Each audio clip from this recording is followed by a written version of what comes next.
Hello students, welcome to the channel Physiology Redefined. In my last video, if you can remember, I talked about the stages of hemopoiesis.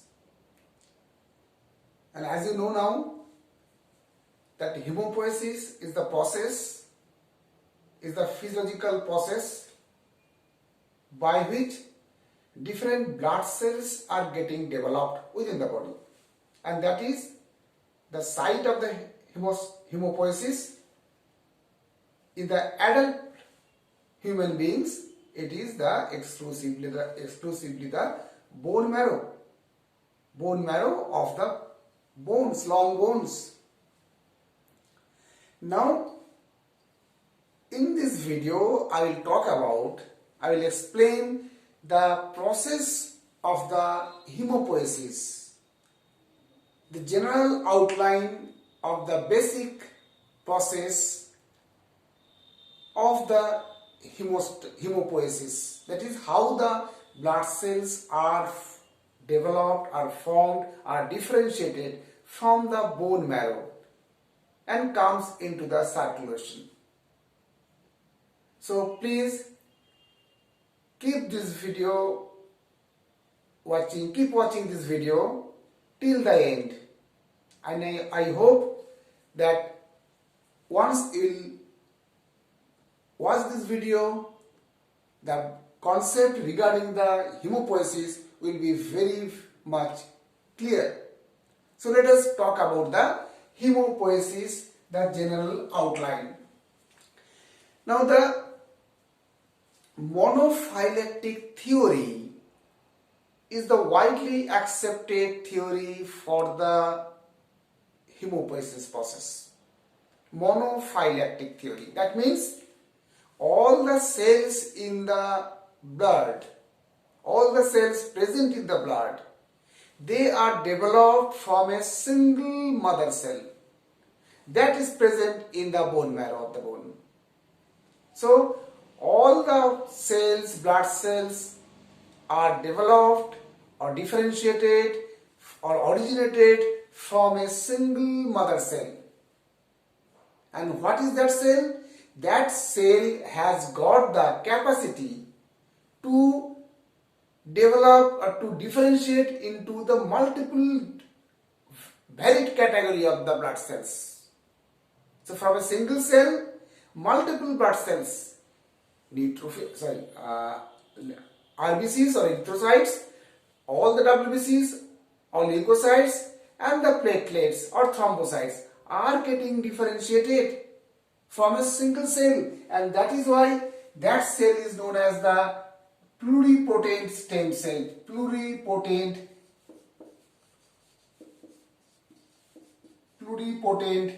stem cell. That means that this cell, which is basically known as the hemocytoblast, present in the bone marrow, that specific cell is known as the hemocytoblast, which has got the potentiality to be differentiated into or gives rise into different type of blood cells, and thereby as they have got multiple potentiality to give rise, to give birth, different or varied category of the cells, blood cells, these are known as pluripotent or multipotent stem cells. So stem cell or hemocytoblast, which are pluripotent in nature, multipotent in nature, are the mother cell for all the blood cells present in our body.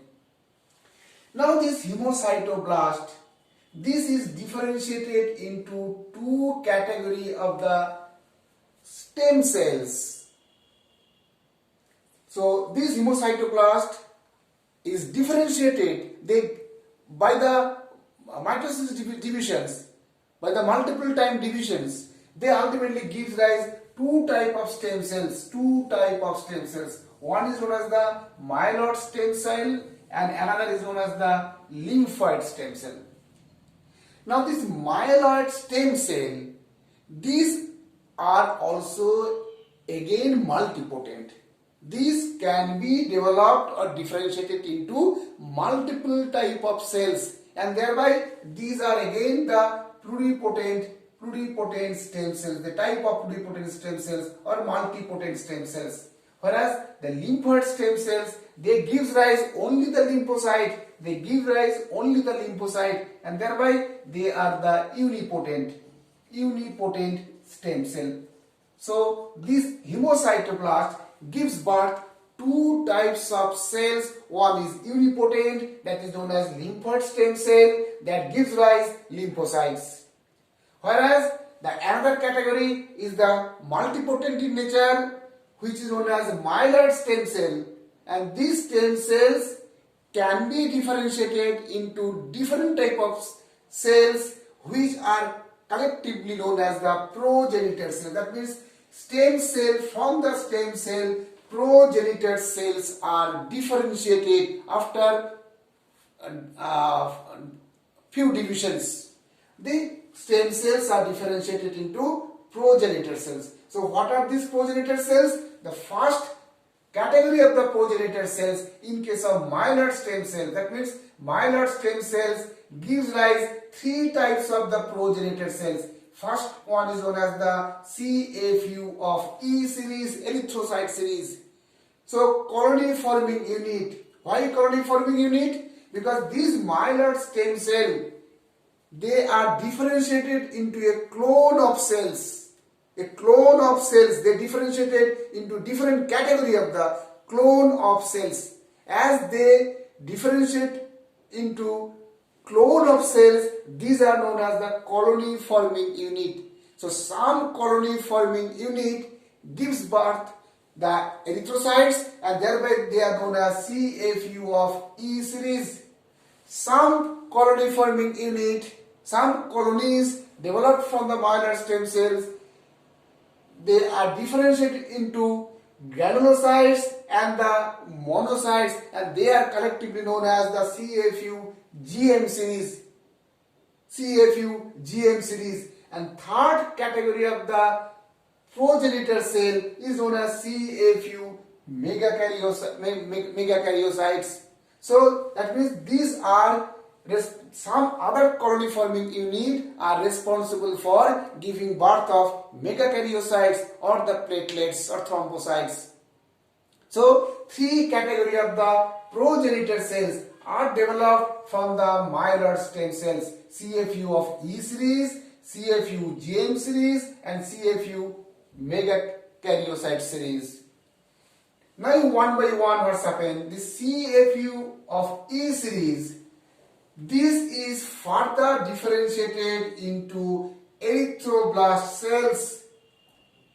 So CFU of E series is further differentiated into erythroblast cells, which are known as the precursor cells. That means progenitor cells is further differentiated into precursor cells. So precursor cells are developed from the colony forming units. So in case of CFU E series, they gives birth the erythroblast.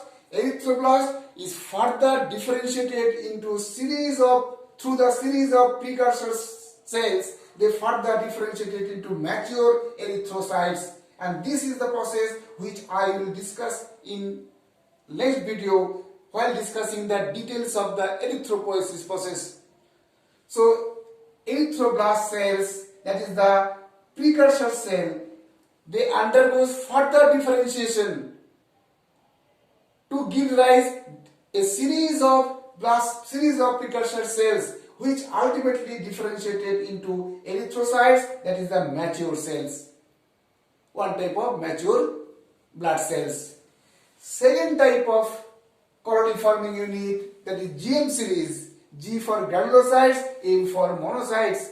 So this is further differentiated into again two colony forming cells. One is known as the CFU of G series, another is known as CFU of M series. That means it is now differentiated. One colony forming unit, one colony forming cell is now are differentiated into, they are separated into two colonies. One is colony forming unit of granulocyte series, another is known as colony forming unit of monocyte series.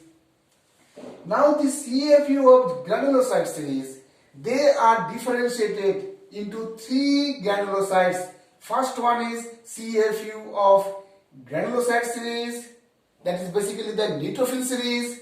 Another one is the CFU of eosinophil series, that is CFU of E series, eosinophil series, it is eosinophil series, and thirdly CFU of basophil series. So three type of granulocytes are now further differentiated from the CFU of G series, CFU granulocytes, that is further differentiated into blast cells, precursor cells or blast cells, and the first precursor cell is known as the myeloblast of neutrophil series, that gives birth the mature neutrophil. On the other hand, CFU of eosinophil series, they gives birth the first precursor cell, that is myeloblast of eosinophil series, that undergoes further differentiation, further division in several steps to form the mature eosinophil. So through a series of precursor cells, the myeloblast of eosinophil series is developed or differentiated into mature eosinophil. On the other hand, CFU of basophil series, this is again differentiated into myeloblast of basophil series, that is the precursor cell, which again undergoes further differentiation, further division through the different level of precursor cells, and ultimately develops the basophils. So three type of granulocytes are getting formed from the CFU of G series. On the other hand, the CFU of M series,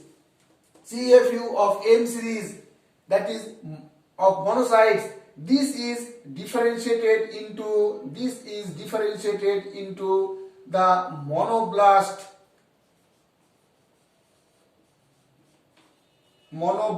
that is the precursor cells. Monoblast is also the precursor cells. Now from this monoblast, ultimately the monocytes are developed or differentiated. So from the monoblast, the monocyte is getting differentiated from the CFU M series. So these are the different type of granulocytes and the monocytes. One type of agranulocyte cells are getting developed from the CFU of GM series. Now comes the CFU of megakaryocytes, that is developed from the myeloid stem cell. Now this CFU of megakaryocytes, this undergoes further differentiated to form the precursor cell, that is known as megakaryoblast. So that is known as megakaryoblast. And this megakaryoblast, by a series of differentiation process, by a series of precursor cell, they are ultimately developed into platelets or thrombocytes. So from platelets or thrombocytes are formed from the CFU of megakaryocyte series. And lastly, the lymphoid stem cell. As I told, that hemocytoblast gives rise two types of cells, two types of stem cells. One is the myeloid stem cell, another one is the lymphoid stem cell. So now this lymphoid stem cell is further differentiated to form the precursor cell, that is known as the lymphoblast. And this lymphoblast, by again a series of differentiation process through the series of precursor cell, they are differentiated into second category of the agranulocytes, that is known as lymphocytes. So this is how the lymphocyte, monocyte, two agranulocytes are getting formed. Neutrophil, eosinophil and basophil, three granulocytes are getting formed. So entire WBCs are formed in this way, in this path, whereas the platelets are formed from the CFU of megakaryocyte series, and erythrocytes or RBCs are formed from the CFU of E series. So this is all about the general outline of the hemopoiesis. I hope This is very much clear to you. And if you like this video, please don't forget to subscribe the channel and share it to your friend circle. Thank you.